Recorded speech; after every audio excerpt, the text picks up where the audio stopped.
La communication du président de la République a porté sur 4 points principaux, à savoir 1. De la nécessité d'accélérer la modernisation du cadre et de l'environnement de travail des agents et fonctionnaires de l'État. Le président de la République a commencé par rappeler que dès son accession en 2019 à la magistrature suprême, il avait fixé un cap clair devant mener notre pays à son émergence sur le moyen terme par l'impératif d'assurer notamment la construction et ou la réhabilitation de nouveaux bâtiments administratifs. La réforme de l'administration publique, telle qu'accentuée et recalibrée depuis 2021, a certes permis d'engranger plusieurs progrès, partant de l'identification biométrique, la normalisation de la gestion de carrière, la réforme du cadre juridique et des cadres organiques, la relance de la retraite, la réforme de la sécurité sociale, l'inclusion salariale, jusqu'aux efforts en cours pour la mise en place d'une nouvelle politique salariale. Cependant, depuis maintenant plusieurs décennies, notre pays n'a pas priorisé la construction des bâtiments des services publics. Cette triste réalité, perceptible aussi bien au niveau central que dans les provinces et ETD, a induit l'abaissement drastique de l'image de marque de l'État et de par là son autorité. Le président de la République a donc invité le gouvernement à redoubler d'efforts pour imaginer des mécanismes innovants pouvant progressivement répondre à cette problématique et améliorer ainsi l'image de l'État en tant qu'employeur responsable. Il s'agit d'envisager une réflexion ou encore de manière structurelle une stratégie de modernisation du cadre de travail des fonctionnaires. Il a occupé un certain nombre de fonctions au sein de la machine politique. Eh bien, Marien Ngouabi Tendaye n'est plus. Les premiers citoyens de la République lui a rendu hommage. On en parle dans ces reportages de Blondine Zovou et Roger Dieye. Le 20 octobre 2024, la grande famille Tendaye a été dévastée par la perte inattendue de leur fils, Marien Ngouabi Tendaye Mutangilai, à l'âge de 47 ans.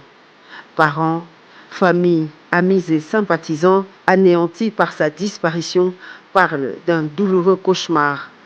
Proche de la famille éplorée, le chef de l'État Félix-Antoine Tshisekedi Tshilombo a marqué de sa présence la cérémonie funéraire organisée à l'esplanade de la morgue de l'hôpital du Cinquantenaire afin de consoler la famille éplorée et rendre un dernier hommage à Marien Ngouabi Tendaye Mutangilai.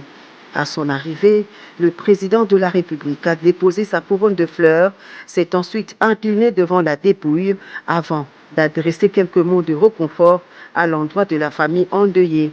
Surnommé le parrain par ses proches, Ngouabi Tendaye, originaire du Kasaï central, né le 18 mars 1977 à Brazzaville, était un agent de carrière au sein de l'administration publique. Il est décrit par ses frères et sœurs comme le protecteur et un homme d'une générosité bienveillante, partageant avec eux des moments de complicité et de confidence. Son corps reposera désormais à la nécropole entre terre et ciel, mais son esprit survivra dans les cœurs de tous ceux qui l'ont aimé et surtout à travers ses deux enfants, Tristan Tendaye Mutangilai et Élise Tendaye Bilomba. Que la terre de nos ancêtres lui soit douce et légère.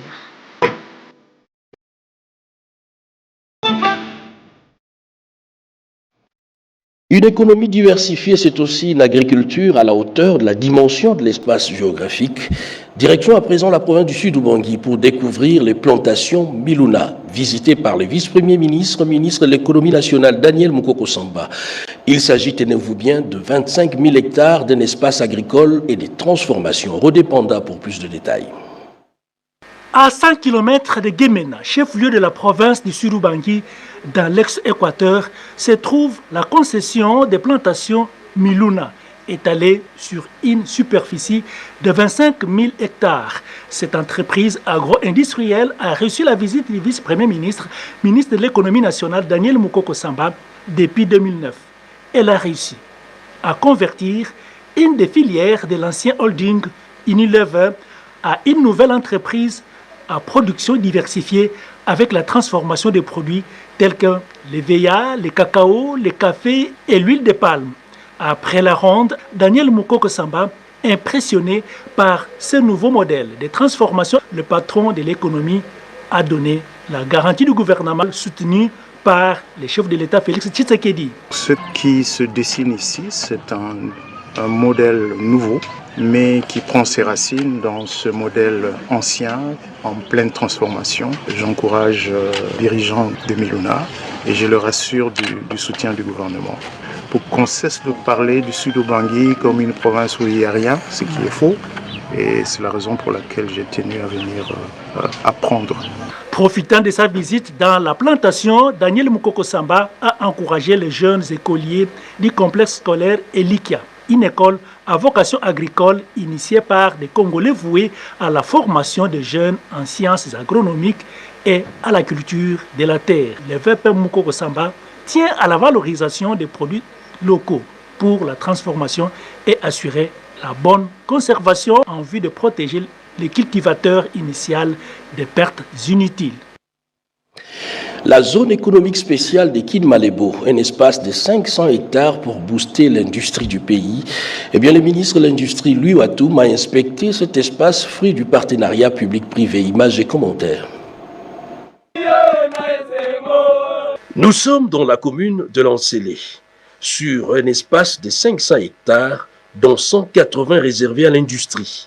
La zone économique spéciale de Kidmalebo, un partenariat public-privé entre la société Aris Integrated Industrial Platform de Dubaï, un développeur et opérateur panafricain d'écosystèmes industriels sur le continent africain, évoluant dans plus de 10 pays, et la République démocratique du Congo.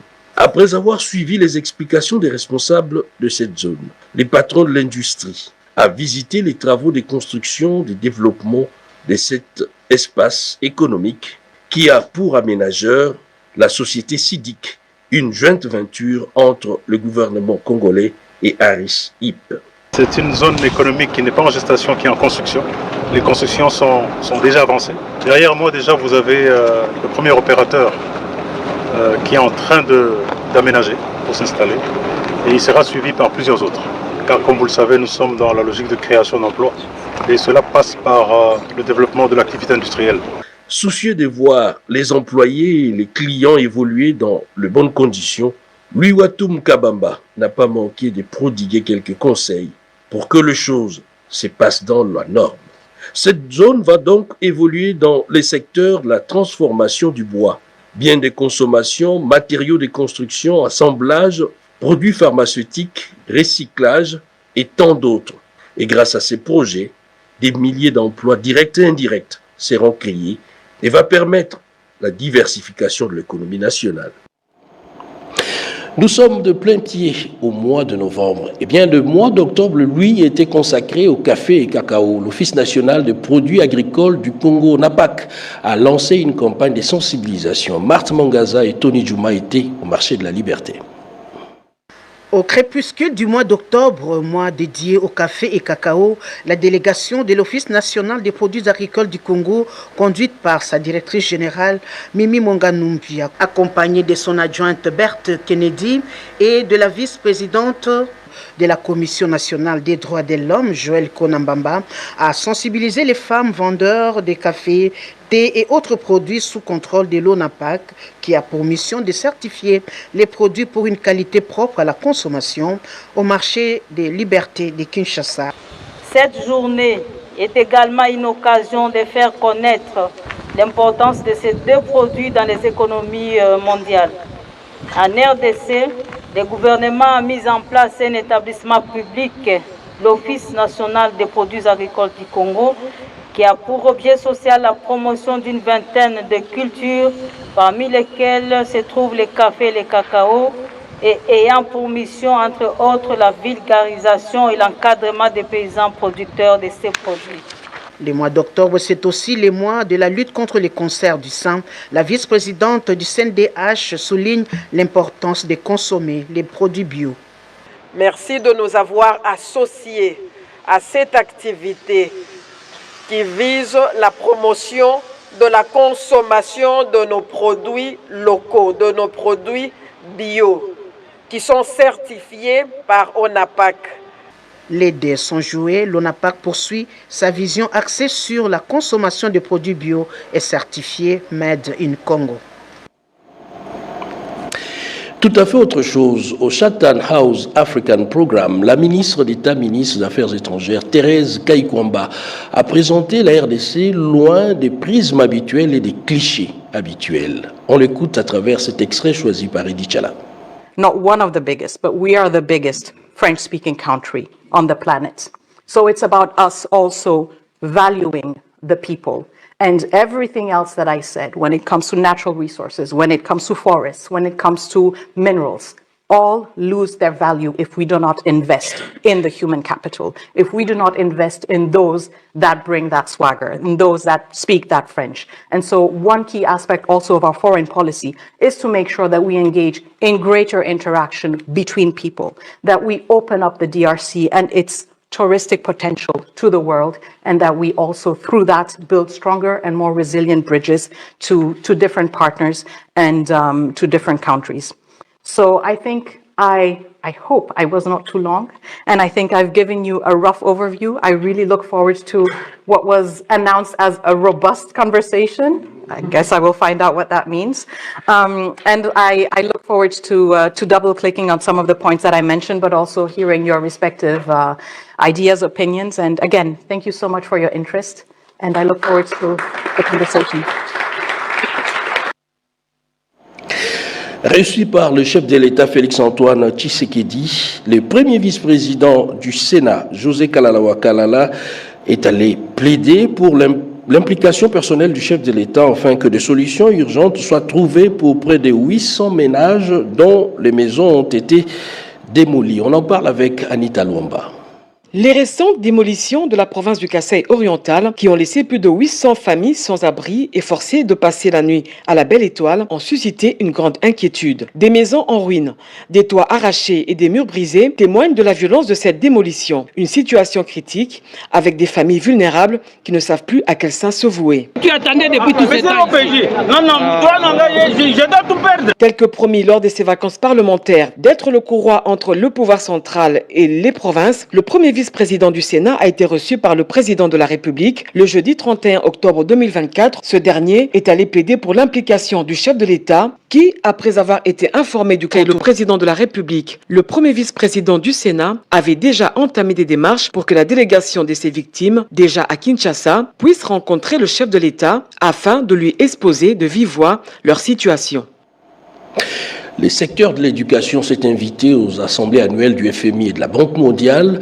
La ministre de l'Éducation nationale, Raissa Malou, a pris une part active aux échanges en panel sur le financement du secteur de l'éducation. Anastasie Doumbou y revient dans ses commentaires. Après sa participation dans un panel de discussions sur l'éducation et les compétences pour l'avenir de l'Afrique lors des assemblées annuelles du Fonds monétaire international FMI, et du groupe de la Banque mondiale à Washington, aux États-Unis d'Amérique. Juste après, la ministre d'État, ministre de l'Éducation nationale et Nouvelle Citoyenneté, Raissa Malou Dinanga, a séjourné à Fortaleza, au Brésil, pour prendre part du 31 octobre au 1er novembre à la conférence globale éducation meeting organisée par le ministère brésilien de l'Éducation et l'UNESCO. Figurant parmi d'autres invités à l'ouverture de ce forum, Raissa Malou est intervenu pour donner l'économie de la vision du chef de l'État Félix-Antoine Tshisekedi Tshilombo sur l'éducation en République démocratique du Congo. La vision du président de la République, donc du chef de l'État, son Excellence M. Félix-Antoine Tshisekedi Tshilombo, est en fait de faire de l'éducation un pilier de notre développement national. Alors, les disparités géographiques, l'accès aux ressources numériques et le renforcement de la formation des enseignants sont encore pour nous des obstacles majeurs. Mon objectif en tant que ministre de l'Éducation nationale et de la Nouvelle Citoyenneté est d'instaurer une culture éducative qui prépare nos jeunes non seulement à réussir dans ce monde qui est de plus en plus technologique, mais aussi à s'engager activement dans la construction d'une société plus juste et résiliente. Elle a ensuite souligné que la RDC fait toutefois face à des défis impérieux, notamment en matière d'infrastructures, de gouvernance et de mobilisation des ressources. J'en parlais tout à l'heure dans le titre. Il faut mobiliser près de 18 milliards de dollars américains pour atteindre les objectifs fixés dans le projet de loi des finances 2025. Projet examiné à l'Assemblée nationale et aujourd'hui au cœur d'une réflexion avec le mouvement de la société civile qui appelle à l'activation d'un certain nombre d'actes générateurs de recettes encore non activés pour finalement élargir l'assiette fiscale. Rikin Zuziloya. Après 5 jours d'intenses travaux, les membres de la société civile œuvrant dans le secteur de la gouvernance économique et finances publiques ont mené une analyse minutieuse du projet de loi des finances de l'exercice 2025, secteur après secteur, ainsi que les domaines transversaux dont les finances, l'environnement et le genre. Il a été relevé un écart entre les prévisions et le programme d'action du gouvernement dans certains cas. L'analyse fait également état d'une faible mobilisation des recettes ainsi que la non-activation de beaucoup d'actes générateurs. Sur le plan de la santé, il y a une diminution des crédits alloués, même constat dans le secteur de l'éducation. Une étude de la Banque mondiale qui parle d'à peu près 324 milliards de dollars que le Congo pourrait engranger de part de ses forêts. Nous sommes très loin de cela et donc nous pensons que le gouvernement devrait mettre en place le mécanisme qui nous permettrait d'accéder à tous ces fonds-là.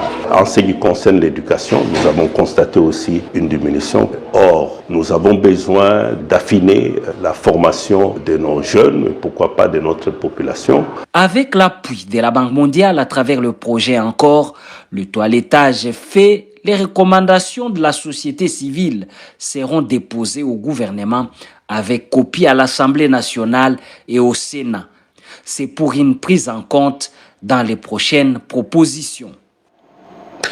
L'épargne, la culture financière, la création d'une classe moyenne, des concepts clés portés par la CADECO, une banque aux racines nationales qui a organisé une activité en marge de la Journée mondiale de l'épargne.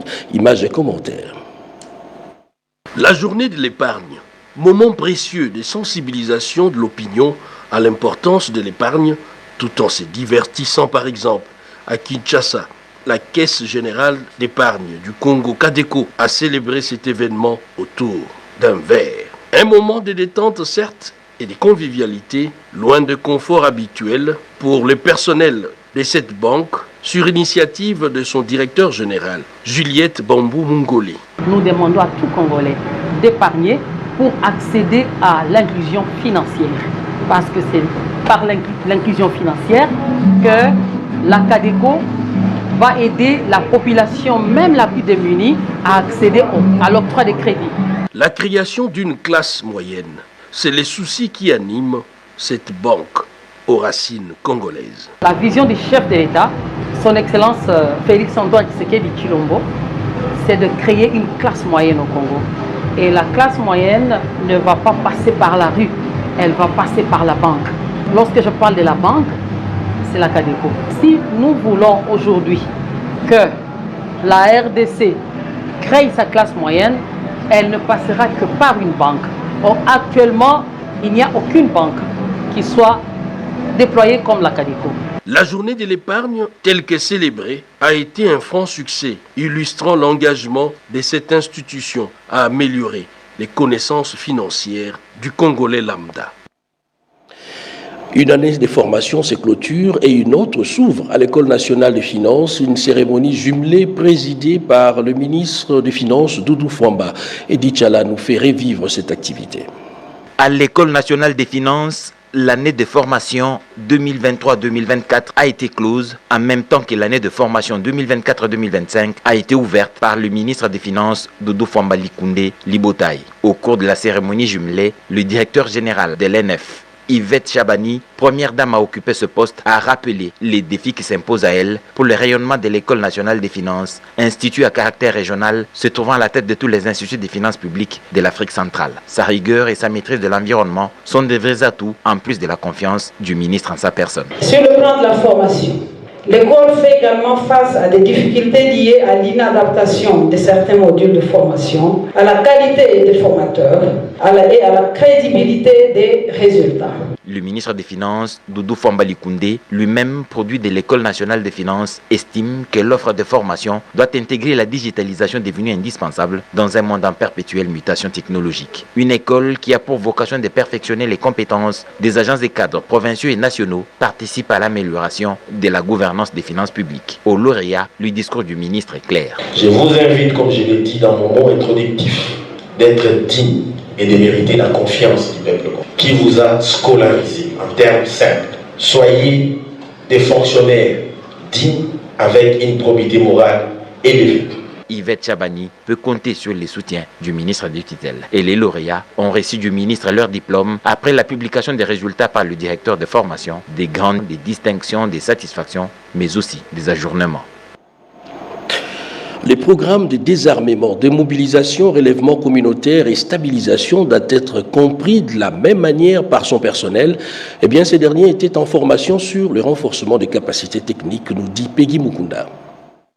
Il s'est clôturé au siège du PNUD la réunion du comité de pilotage sur les projets de renforcement des capacités techniques et opérationnelles des institutions locales pour la mise en œuvre du programme de désarmement, de mobilisation, relèvement communautaire et stabilisation au PRDRCS, au Nord Kivu, Sud Kivu et Ituri. Ce projet destiné au profit des personnels du PRDRCS dans les zones affectées par les conflits armés a été rendu opérationnel grâce à l'appui financier du gouvernement japonais.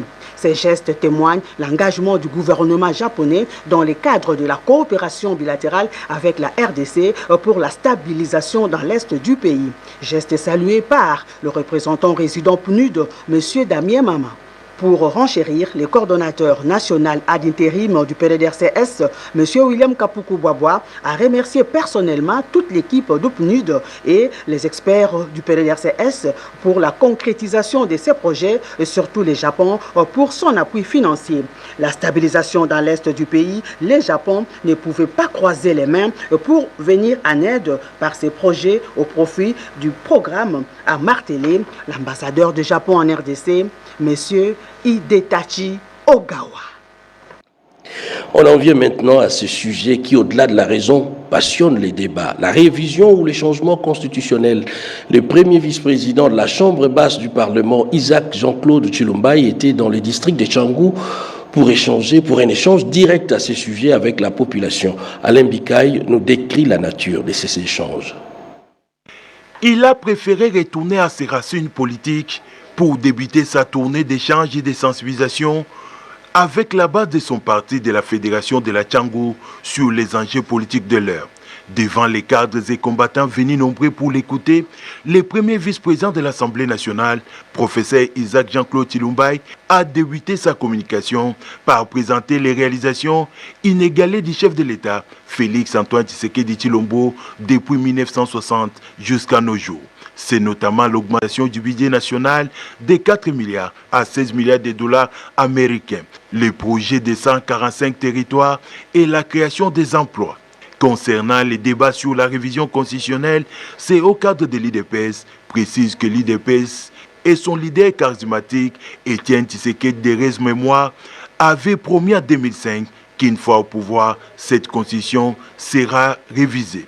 Pour ce faire, l'IDPS doit se mettre en ordre de bataille pour accompagner la commission qui sera mise en place l'année prochaine par Félix Antoine Tshisekedi Tshilombo pour analyser cette constitution article par article et les cas échéants appeler le peuple au référendum.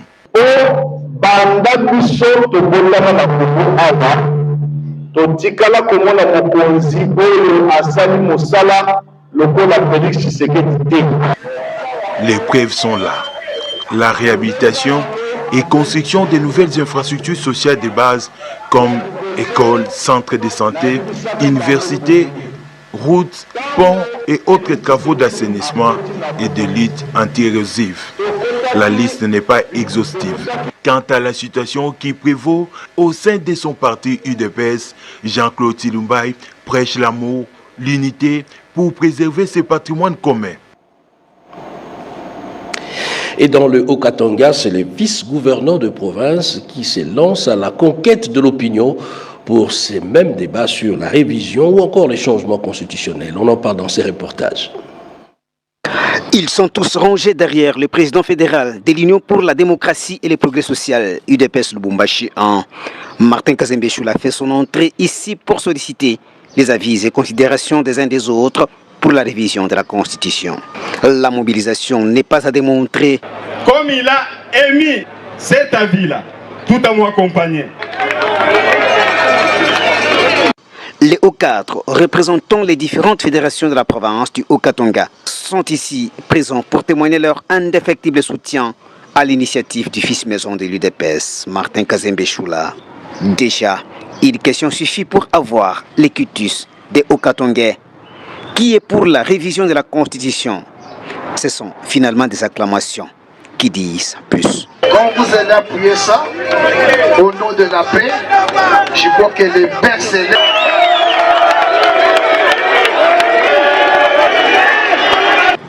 Parmi les propositions faites par Martin Kazembe Choula, la mise en place d'une commission qui doit réunir les ressortissants de toutes les provinces afin de tenir compte de la réalité de celles-ci. Nous disons, pour l'intérêt du peuple congolais, s'il y a lieu de revoir les textes pour notre paix, notre joie, notre bonheur et développement, nous ne pouvons qu'appuyer cela. Les tous ces clôtures sous une ambiance bon enfant. Crimes de guerre, crimes contre l'humanité. Eh bien, la RDC ouvre un nouveau front contre le Rwanda. Il s'agit du front judiciaire. Qu'en est-il de la compétence de la CPI? Le vice-ministre de la Justice, Samuel Bemba, en ce jour de travail en Afrique du Sud, a exhumé ce dossier lors d'une conférence Rodépanda.